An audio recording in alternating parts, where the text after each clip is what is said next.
Bien, jóvenes, muy buenas noches. En el programa, en la clase que estuvimos trabajando con ustedes por la mañana, lamentablemente tuvimos problemas. Entonces nos vemos precisados a tener que realizar un nuevo trabajo para ponerlo a la orden de su atención. Muy bien, entonces el tema que estuvimos revisando son factores económicos. Factores económicos que pues al hablar de este asunto entendemos invariablemente estaremos tocando el asunto de los dineros con sus respectivas influencias, que puede ser, pues sí, influenciado por el tiempo, ya en la situación que estamos viviendo actualmente, aunque pues estos recursos pues podemos utilizarlos en diversos bienes, servicios, como en el caso que nos ocupa pues precisamente la atención de la salud. Bien, pues ahora hablamos de la economía. Precisamente estamos hablando dentro del terreno de las ciencias sociales y esta disciplina o materia se encarga del estudio pues de los procedimientos productivos, es decir, cómo obtener las cosas, los procedimientos de intercambio y también el análisis del consumo de los bienes, ya sean productos como tales, hablando de mercancías, o bien en su caso servicios, que al hablar de lo que se refiere a la atención de la salud, esto invariablemente queda en este rubro, el rubro de los servicios. Bueno, aquí nomás un dato de cuestiones de terminología, que cuando hablamos de economía, la raíz eco, que se repite también en ecología, pues habla, ¿verdad? En este caso, si lo hacemos de una traducción directa o una, sí, interpretación directa de acuerdo al vocablo griego, pues entendemos que es la administración de una casa o una familia. Sin embargo, pues ya en el caso concreto de lo que nos ocupa, pues estaríamos hablando, dice aquí, ¿verdad?, de la economía nacional. Entonces es la manera de administrar los recursos monetarios precisamente en el bien de la nación, en el bien de las instituciones y por lo mismo también de la población. Estas láminas que continúan son un extracto precisamente de un rotativo que pues quisimos, tuvimos, nos pareció bien tomarlo. Esto pues está fechado en el 2015, pero como sabemos las notas en los rotativos pues nos dan información del pasado, ya sea un pasado reciente o un pasado pues un tanto retirado, ¿no? En este caso, si estamos hablando de una información que se recoge en el mes de enero, esto pues se refiere precisamente al ejercicio que tuvimos en el 2014. ¿Qué dicen los bancos en este punto? Perdón, los banqueros, que en el 2014 tuvimos una economía débil por la falta de empleo y la desconfianza que también juntos, ¿verdad? Todo esto vino a golpear precisamente la parte del crédito. Quiero hacer un paréntesis, pues aunque en nuestra materia de salud pública y el tema pues son los factores económicos que influyen, que repercuten o que le pegan al terreno de la salud. Entonces nos damos una pequeña paseadita por la cuestión económica. Y pues aquí tenemos entonces este punto, ¿no?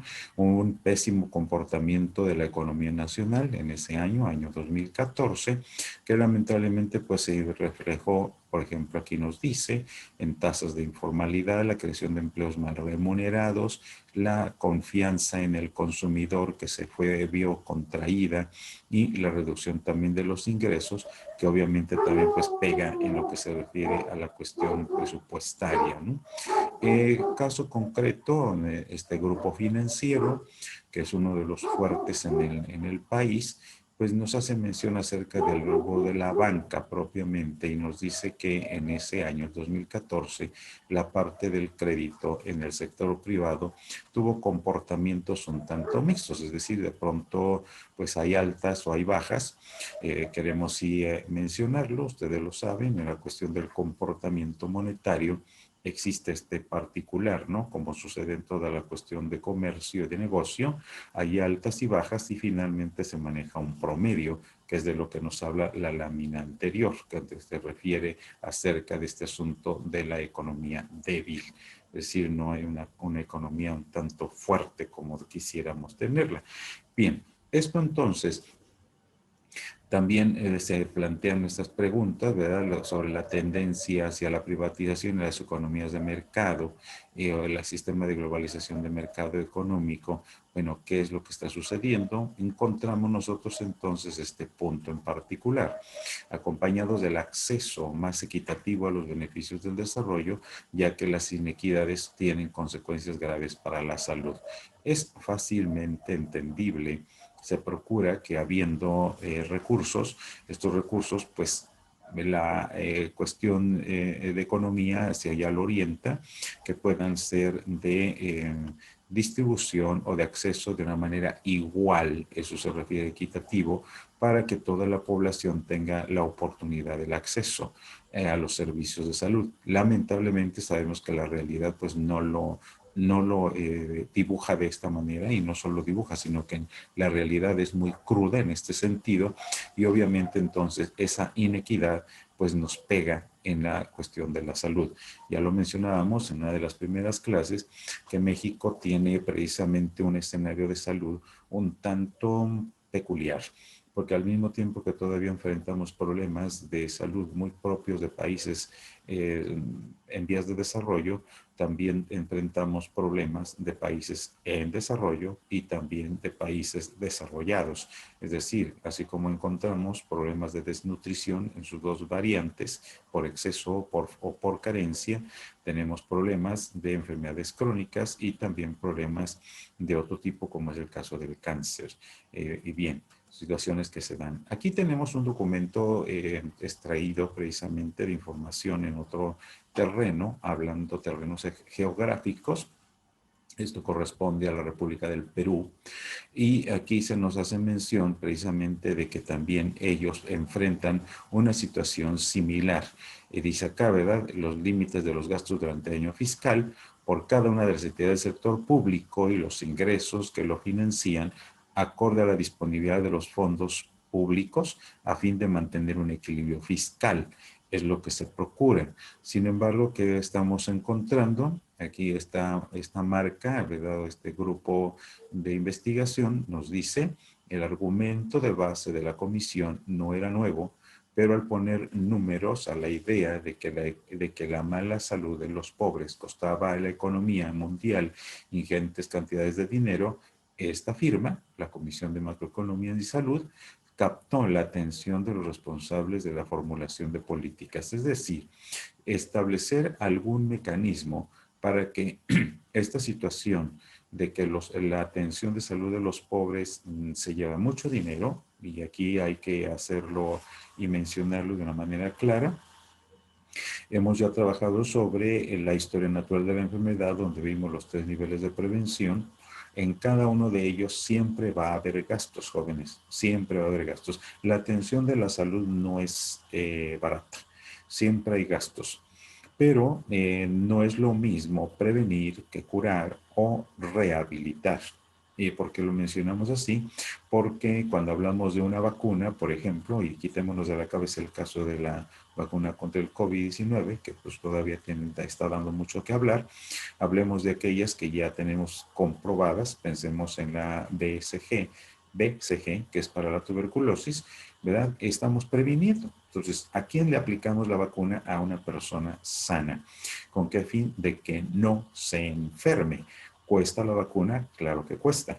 No nos quedemos que como el sector salud la tiene dentro de los programas generales que existen, por eso es barata. Si alguien tiene la experiencia de comprar vacunas con algún especialista, se darán cuenta de lo que estoy diciendo. ¿Se está previniendo? Sí. ¿Se gasta? Sí. Se necesita entonces algo para este fin. Bien, pero ¿qué sucede cuando no logramos a trabajar de manera correcta o no se logran atender las indicaciones generales de la prevención primaria? Pues la persona se nos enferma. Ahora hay que curar, hay que prevenir las complicaciones. Aquí en este caso, pues puedes tener el paciente en casa, pero hay que comprar antibióticos, hay que comprar los medicamentos según el caso del que estemos hablando, y en su momento, pues lamentablemente hay pacientes que necesitan ser hospitalizados. El día hospital, sabemos, tiene también su propio costo. Pero pues, podemos decir, logramos sacarlo adelante y se restablece y se reintegra y seguimos adelante, no hay mayor problema. Pero ¿qué sucede si tenemos una complicación? Entonces las cosas cambian y al paciente hay que rehabilitarlo y una vez que es rehabilitado, su calidad de vida ya no es exactamente la misma. No digamos si se trata de una persona en edad productiva, el impacto económico tanto para la población como también al interior de la familia. Entonces veamos que los costos siempre están presentes, pero no es lo mismo. Entonces aquí estamos haciendo mención de la atención a la gente pobre, que lamentablemente mencionábamos también en una de las clases, ¿para qué gastar dinero si lo vamos a regresar al mismo escenario? La cuestión no es solamente el escenario, sino también la educación que tiene la persona y que vuelve a recaer o se complica. Bueno, son cuestiones que se presentan, ¿verdad? Entonces tenemos aquí en el caso del Perú, dice hay menor inversión en la inversión pública y pues en el documento que estamos aquí revisando se habla también de que había aquí a causa, dice en este caso, ¿no? A causa de la caída del precio del petróleo, pues hay menos inversión pública y que es lo que sucedía en este caso, 2015, dice Ecuador reduce 1.400 millones de dólares en el presupuesto público. Aquí hay que entender que el presupuesto público pues abarca todo, ¿verdad? Y en ese sentido nos vemos afectados no solamente en los salarios de la parte gubernamental, sino también tenemos, o de los servidores públicos, sino también de los bienes y en su caso volvemos a los servicios. Aquí es donde tenemos el punto que a nosotros nos ocupa, ¿verdad? Aquí hay números que podríamos analizar, revisar, criticar en su momento, pero el asunto es este, ¿verdad? Que tenemos esta reducción, esta contracción que se presentó ahí con ellos y que invariablemente pues pega, volvemos al asunto, a la cuestión de los servicios, entre ellos el asunto de la salud. Nuestro país, México. México pues también tiene su propio escenario dentro del terreno de la economía y aquí vamos a entretenernos o más bien a analizar con un poquito de mayores detalles. Cuando hablamos del presupuesto público, entendemos, hay varias definiciones o conceptos, aquí tenemos algunos de ellos, ¿verdad? Dice esta, por ejemplo, sistema mediante el cual se elabora, aprueba, coordina la ejecución, controla y evalúa la producción pública, ¿verdad? De una institución. Pensemos en alguno de los grandes instituciones del sector salud, la grande para nosotros por su cobertura, que es la Secretaría de Salud, un sector, ¿verdad? O una región, en alguna parte de cierto estado, pensemos aquí los Altos de Jalisco, la parte de la costa, bien, o en función de las políticas de desarrollo previstas en los planes. Claro que este asunto del presupuesto, pues sabemos que de los tres poderes en los que está organizado el gobierno, pues toca precisamente al poder legislativo en sus dos grupos camerales, ¿no? La Cámara Alta, que es el Senado, y la Cámara Baja, que es el Congreso de la Unión, donde apoyan de alguna manera los congresos estatales, con el propósito precisamente de elaborar un presupuesto que pues cumpla, y nos dice aquí, ¿verdad? Que en ellos vaya justificado precisamente cómo es que se van a manejar los recursos financieros que tiene la nación. Muy bien. Por otro lado, bueno, ellos ya tendrán sus propios instrumentos de trabajo para llevar a cabo una actividad financiera del Estado y distribuirlos según corresponda con el propósito de que el gasto público pues lleve esa transparencia y pueda cumplirse con los objetivos que se plantean en ese terreno. Muy bien. Dice aquí este anuncio, este rotativo, era el Sol de México, estamos hablando del 3 de noviembre del 17, es decir, hace poquito más de 3 años, y tiene aquí, dice, curar a México, presupuesto de salud para el 2018. Bueno, esto sabemos bien que el presupuesto es trabajado, como ya dijimos, por el Poder Legislativo y prácticamente lo tiene listo en el mes de noviembre previo. Es decir, si hablamos del 2018, en noviembre del 17 debe estar listo. Si actualizamos esto, presupuesto para el 2021, bueno, en noviembre del 2020 quedó trabajado. Bien, pues el rotativo aquí nos está hablando de una nota de fechada el 1 de febrero del 2018 y que nos dice, habla de un gran reto Y dice, desde 2013, en contradicción a las recomendaciones de expertos y organismos internacionales, el presupuesto destinado a garantizar el derecho, a la salud se ha reducido por dos vías.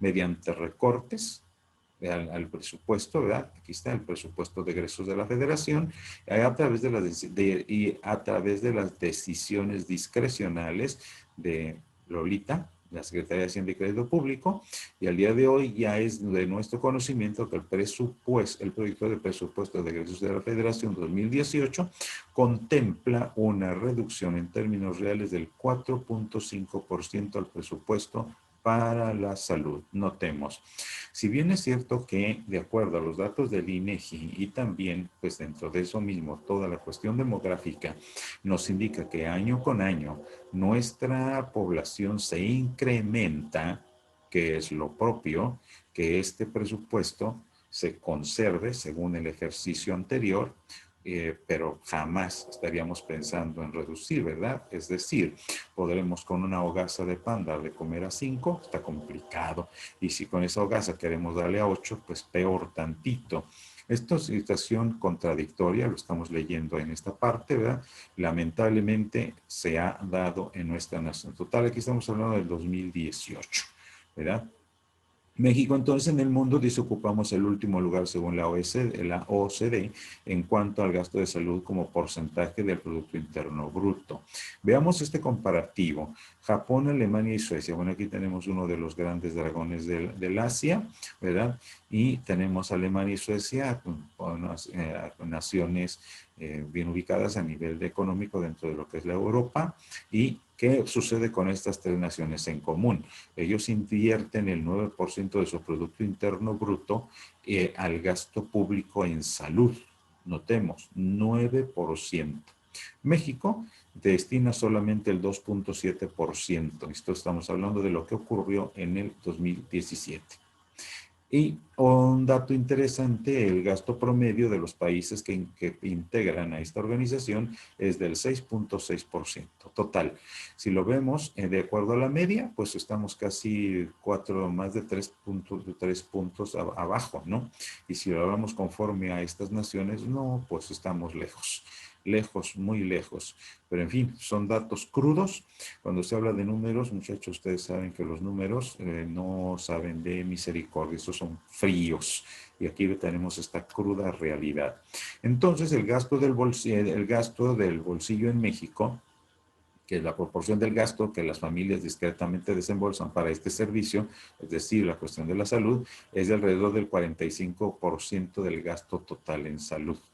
Es decir, aunque es poco lo que el gobierno destina para la atención a la salud, las familias destinan un porcentaje importante para este fin.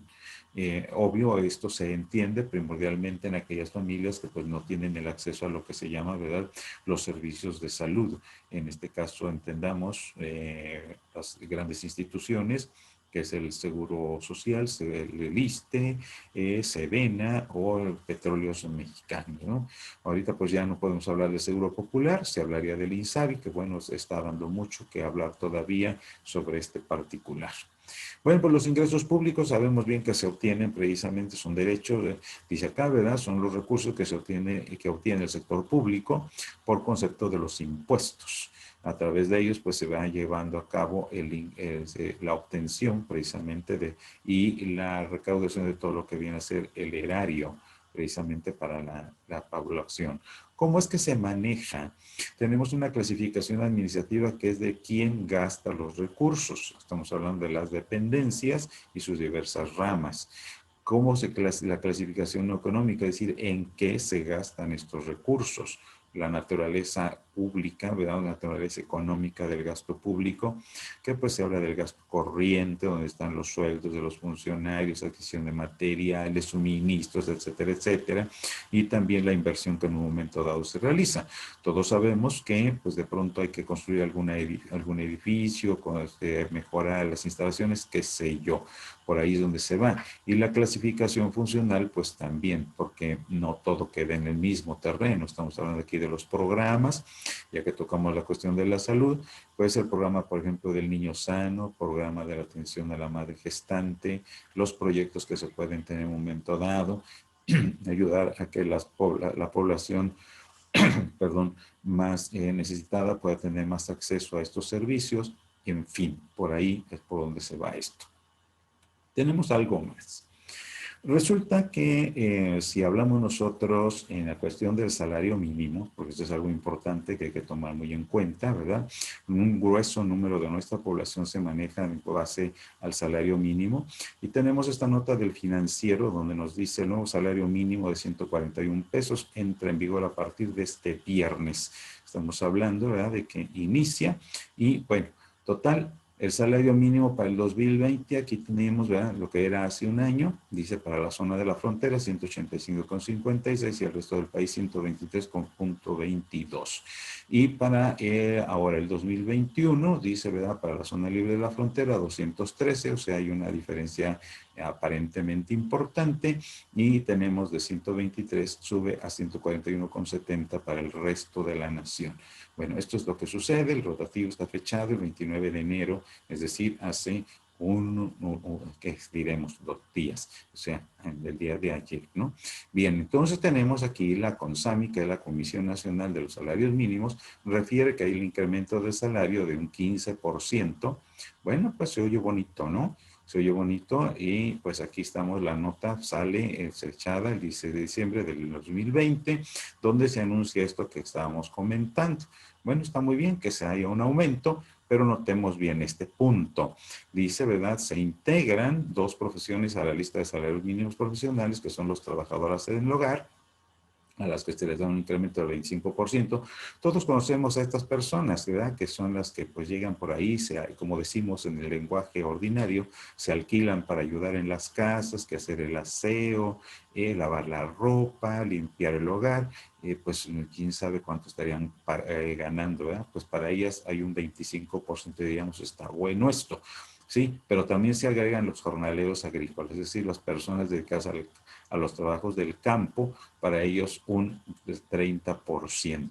Bueno, pero no estamos pensando que es de 30%, estamos hablando de una gran cantidad, ¿no? Como vemos el salario y como vemos y sabemos, los salarios mínimos en el país pues están realmente muy castigados. Bueno, la nota viene precisamente de la Secretaría del Trabajo y Previsión Social.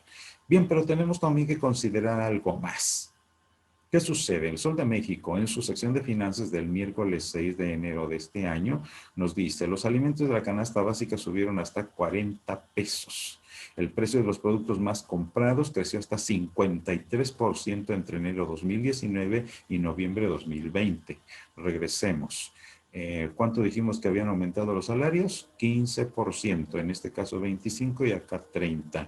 ¿Y cuánto subieron los productos? Ahí tenemos un contraste bastante importante.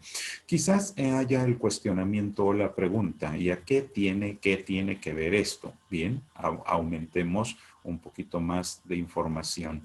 En los últimos 2 años, al menos una docena de productos de la canasta básica se encarecieron, aumentaron de precio entre el 30 y el 53%, de acuerdo a los datos que nos proporciona el famoso Instituto Nacional de Estadística y Geografía, o sea, el INEGI. Durante 2019, un establecimiento de la Ciudad de México, 1 kilo de bistec de cerdo se vendió en un mínimo de 86 pesos. Notemos, estamos hablando de 2019. Para el año siguiente, estamos hablando del 2020, este mismo producto se cotiza hasta en 120 pesos. Notemos entonces, ¿verdad?, la diferencia entre uno y otro. Y estamos hablando de un alimento que, pues, la verdad, desde el punto de vista nutricional, no propiamente es lo mejor que puede haber. Seguimos. De acuerdo al mismo instituto, veamos otro caso, ¿verdad? El kilo de azúcar pasó de un mínimo de 15 pesos en 2019 hasta 23 pesos para noviembre. Una diferencia, si lo vemos de una manera aritmética, son 8 pesos, pero si lo vemos porcentualmente, estamos hablando de una cantidad sumamente grande. Este efecto, dice, se trasladó al pan de dulce, que se vendió entre 7 pesos en el primer mes de 2019, pero posteriormente se encontró hasta en 15 pesos por pieza en noviembre. O sea, en el trayecto del mismo año notemos la gran diferencia de 7 a 15, o sea, propiamente se duplicó el precio de este mismo producto. El pan blanco utilizado en la preparación de sándwiches, en su presentación grande, o sea, el famoso pan de caja que le conocemos, ¿verdad? Pasó de costar 47 a 50 pesos en el mismo periodo. Como que aquí no hubo mucho incremento, pero de todas maneras ahí lo tenemos. Hay que aclarar que de todas maneras, desde el punto de vista, o sea, veamos, ¿sí?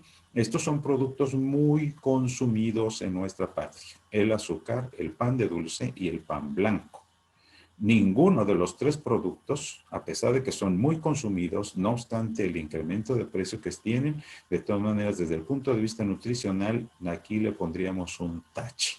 No son propiamente lo mejor que puede haber, pero aquí viene a colación el comentario por el incremento que se está dando y que pues nos regresamos a propósito, ¿verdad? Estamos viendo que pues muy lejos del famoso 15% de beneficio que tiene el salario mínimo. Correcto. Entonces, estamos analizando aquí y nos dice este señor, ¿verdad? Que tiene pues esta responsabilidad, nos dice aquí como definiendo, no defendiendo, definiendo este asunto del incremento. Dice, inicia el año y las empresas ajustan sus costos de manera natural. Todos sabemos que en enero ahí sucede esto, porque subió el precio de sus materias primas o procesos de logística, lo cual se refleja principalmente en las mercancías alimenticias. Ojo, ¿dónde está pegando? En la canasta básica. Bien, y entonces ese mismo señor nos dice, ¿verdad?, que durante mayo, abril, estamos hablando, la nota la tenemos de enero de 2021, pero esto está hablando de abril a mayo del 2020. Atendamos, jóvenes, abril a mayo 2020 fue una etapa muy crítica para nosotros. Más de uno estaba metido en su casa porque no tenía manera de salir a trabajar o con muchas restricciones. Fue un tiempo muy crítico en ese momento desde el punto de vista laboral. El primer paro que se hizo a causa de la pandemia. Entonces, leemos otra vez. El especialista añadió que durante mayo y abril del año pasado, 2020, insistimos, los precios de diversos productos se vieron afectados por la pandemia. Por un lado, comentó el analista bancario, las personas acapararon los productos de primera necesidad. Anotemos este crimen de carácter social, ¿sí? El acaparar los productos, que incluye genéricos como a los alimentos o artículos de higiene personal, por lo que los mercados enfrentaron un desabasto temporal. Y todos sabemos la ley de la oferta y la demanda. Habiendo poco producto y demanda, ¿qué sucede? Los precios se van para arriba. Bueno, entonces, los mexicanos enfrentamos precisamente, nos dice aquí esta nota, ¿verdad?, del Sol de México, los mexicanos, perdón, sufren el aumento de precios. Aquí tenemos nada más para ir comparando, ¿no? Enero 2019 y noviembre 2020. El litro de leche estaba en 17 y lo encontramos después en 23, un incremento del 35%. Kilo de arroz de 24 sube a 32. 33.3%. El kilo de bistec de cerdo, ya lo habíamos comentado, de 86 a 120, un incremento del 39.5%. El kilo de frijol, de 30 a 42, incremento del 40%. Kilo de azúcar, de 15 a 23, un incremento del 53%. Y finalmente aquí en esta canastita, bonita por cierto, dice, ¿verdad?, del kilo de huevo de 28 a 36, un incremento del 28.5%. Bueno, pues con eso entonces tenemos acá, ¿verdad?, el presupuesto público para salud, ya entrando en otro orden de atenciones. Repetimos, el presupuesto público para salud 2021 en octubre de 2020 nos dice acá, ¿verdad?, la Secretaría de Hacienda y Crédito Público presenta ante la Cámara de Diputados el proyecto de presupuesto para la Federación y pues vamos a leer tal cual.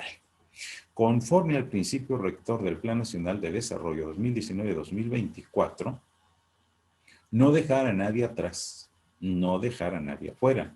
Contempla en la estrategia denominada Salud para toda la población, se observa que en el proyecto de presupuesto de egresos de la Federación es representada por la acción Salud para Todos, la que ocupa el quinto lugar más importante por el monto dentro de las 12 acciones del gasto público señaladas en la exposición de motivos de este proyecto de presupuesto de egresos de la Federación.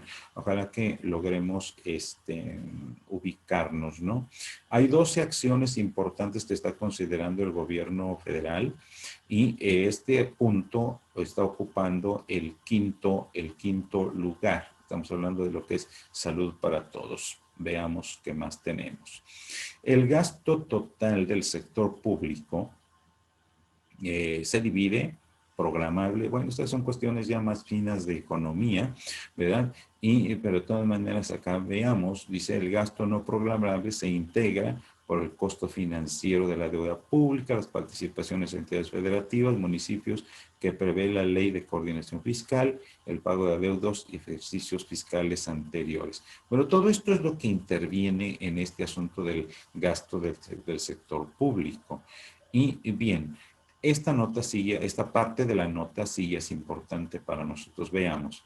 De acuerdo a los documentos de la Secretaría de Hacienda y Crédito Público, la acción Salud para Todos contiene las erogaciones, estos son gastos, de los programas de la Secretaría de Salud, que son muchos, que contiene acciones de atención y promoción de la salud. Ojo, ¿esto dónde queda, muchachos? Sabemos perfectamente que en el terreno de la prevención primaria, a través del Sistema Único Público Gratuito y Equitativo de Salud, así como diversas acciones estratégicas, como el programa de atención a la salud y medicamentos gratuitos. Por ejemplo, tenemos la oportunidad de que de pronto vamos a una consulta y tenga señor o tenga joven y llévese esto para desparasitar y nos regalan por ahí de pronto unas tabletitas de albendazol, ¿no? No nos lo están cobrando. A nosotros no, pero alguien tuvo que pagar por esos medicamentos. ¿De dónde viene? Precisamente del presupuesto público. Para la población sin seguridad social laboral, o sea, los que no tienen el servicio de lo que ya comentábamos, ¿no? Que el Seguro Social, el ISSSTE, la Alfensa, Petróleos Mexicanos, que son los más fuertes. Ahora bien, y la consolidación del Instituto Nacional de Salud para el Bienestar, el famoso INSABI, que prestará los servicios de salud a la población que no cuenta con seguridad social, entre otras. Entonces, aquí se va un monto importante. Dentro de este punto dice entonces, menciona que el primer de 3 objetivos de la política pública dice ampliar y fortalecer las capacidades del sistema de salud con énfasis en los servicios orientados a los grupos vulnerables. Para fines prácticos, los grupos más vulnerables pues vienen siendo los menores de edad, sobre todo los niños, generalmente se habla de los menores de 5 años, ¿verdad? Y los que rebasan ya los 60 años de edad, ¿verdad? Son los que se consideran así. Pero hay que ser sensatos. Ahorita con este asunto de la vacunación, vemos que también pues, se toman en cuenta las personas con enfermedades crónicas, la mujer embarazada, en fin, hay que tomar en cuenta ese punto, ¿no? Dice, sin embargo, aunque la propuesta de presupuesto para la salud, para medicamentos, sí consideran incrementos, estos son menores a los del año anterior. Notemos, es decir, 4.8% y 4.4% en comparación con 6.2 y 5.0 respectivamente. Veamos otra vez. Leamos todo. La exposición de motivos del proyecto de presupuesto de egresos de la Federación 2021 menciona como el primero de los 3 objetivos de política pública ampliar y fortalecer las capacidades del sistema de salud con énfasis en los servicios orientados a los grupos vulnerables. Sin embargo, aunque la propuesta de presupuesto para salud y medicamentos sí considera incrementos, estos son menores a los del año anterior. Es decir, en el año pasado, si estamos hablando aquí del 2021, para el 2020, ¿qué había? 6.2 y 5.0. ¿Y ahora cuánto tenemos? 4.8 y 4.4. Notemos que no corresponde exactamente a la realidad, y volvemos al punto que mencionábamos en la lámina anterior, esa contradicción, que lejos de que haya un aumento, notamos tristemente un decremento. ¿Esto a qué viene? Aquí tenemos esta lista, ¿verdad? Dice acá clasificación de las acciones de gasto público 2021, y sí es cierto, aquí veamos, ¿verdad? Seguridad social y salud al derechohabientes, nos habla de que aquí se va un 30.6% y diríamos que esta es la parte más fuerte e importante, porque aquí estamos hablando de otro tipo de servicios, por ejemplo, ¿verdad? El gobierno para mexicanos, apoyo para el campo, trabajo y bienestar para todos, educación y cultura y salud para todos. Aquí está el punto que estábamos comentando hace un momento. En el quinto lugar, dentro de estas 12 acciones importantes que considera el gobierno, Salud para Todos queda en el quinto lugar con un 5.4% de participación de todo lo que viene siendo el presupuesto del año 2021. La parte fuerte se la está llevando, dice acá, de la Seguridad Social y Salud a derechohabientes. En esto nos queda claro. Seguro Social, ISSSTE, Sedena y Petróleos, pues se llevan una parte importante de esta participación. Aquí lo tenemos, ¿verdad? Si lo vemos en una gráfica de pastel, bueno, pues aquí tenemos nosotros este asunto como queda distribuido, ¿sí? Es decir, es la misma lámina, nada más seccionada en dos partes. Si lo vemos en cuanto a las instituciones, aquí tenemos el Seguro Social, ¿verdad? Estamos hablando aquí de todo este historial desde el 2015. Notemos, ¿ha habido un incremento? Sí lo ha habido. Y si hablamos de un comparativo del 2021 contra el 2020, pues sí, hay un incremento del 2.0 para lo que es el seguro. Para el ISSSTE, 1.1%, Secretaría de Salud, 22.2%, que eso es lo que le incrementa aquí, le incrementa precisamente este rubro, el rubro de acá donde está la participación del famoso INSABI. La defensa incrementa un 11.3%, la Marina, es alguien que no se nos habíamos considerado. Esto es triste, se está llevando un porcentaje sumamente, o sea, está aquí tan lejos de que tengamos un aumento, hay una reducción importante. ¿Quién sabe qué pase allí? Bueno, y Pemex, o sea, Petróleos Mexicanos, tiene una diferencia bastante importante. Nos daría aquí para hablar mucho, mejor ahí la dejamos, la verdad. Estamos hablando de la revisión nada más de lo que viene siendo, en este caso, veamos, el gasto corriente en adquisición de medicinas, productos materiales y suministros médicos, ¿verdad? Todo lo que se refiere a lo necesario para la atención al paciente. Muy bien, pues entonces tenemos, muchachos, que la economía es un elemento importante. ¿Por qué razón? Porque nos pega para el acceso a una canasta básica saludable, el acceso a una canasta básica saludable.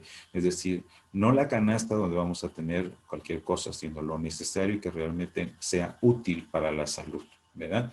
La economía nos pega en una vivienda digna. Una vivienda, ya lo hemos comentado, que no está, pues, con suelo digno, el aporte de agua potable, las paredes enjarradas, en fin, buena ventilación, iluminación, todo eso le pega a la salud, y el acceso a los servicios de salud, ¿verdad? Que invariablemente todo esto está íntimamente relacionado. Entonces, los factores económicos están íntimamente ligados con la cuestión de la salud, para la adquisición también de este tipo de servicios. Bueno, esto es lo que teníamos preparado, muchachos. Por ahí agregamos algo en comparación con lo que habíamos visto por la mañana, pero bueno, esperamos ya con esto dar por servido en este punto. Seguimos a la orden y nos estamos escuchando en la próxima ocasión. En la semana, por ahí, a partir del día de mañana, por ahí estaremos poniendo a la orden las indicaciones para los trabajos que estarán pendientes. Hasta luego.